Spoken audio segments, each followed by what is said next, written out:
Welcome to the Informed Woman magazine, where science meets clarity and knowledge becomes strength. I'm William Bologna. Let's make women's health understandable together.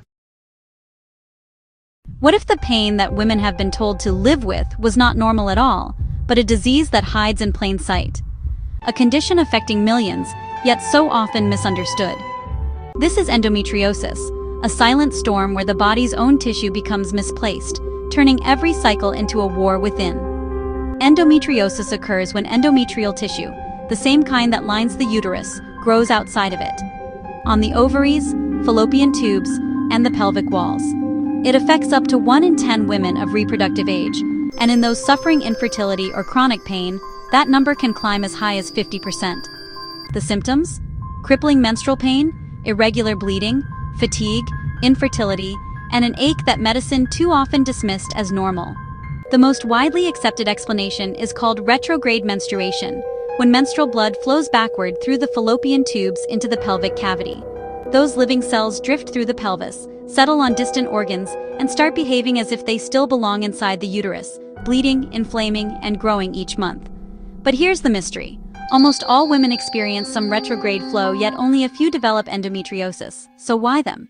The answer lies in the body's chemistry, in the enzyme aromatase, which converts testosterone into estradiol, a potent form of estrogen. In healthy tissue, aromatase stays silent.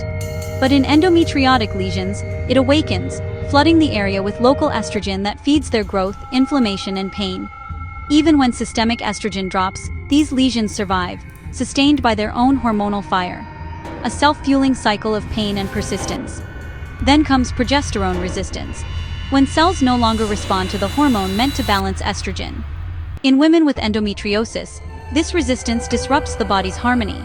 Inflammation flares, lesions grow, adhesions form, and the body's natural rhythm, meant for creation, turns into a cycle of pain.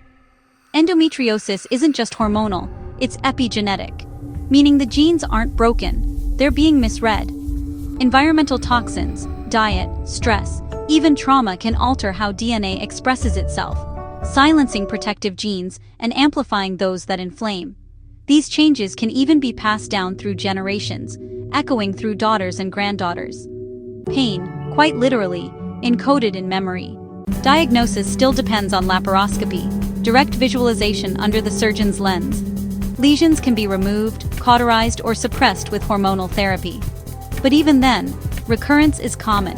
And while surgery can improve fertility, the benefit remains modest. For many, the journey continues toward understanding, relief, and hope. Endometriosis doesn't just cause pain.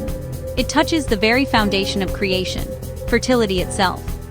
In the next chapter, we'll explore how this condition reshapes the landscape of conception, implantation, and the fragile miracle of life.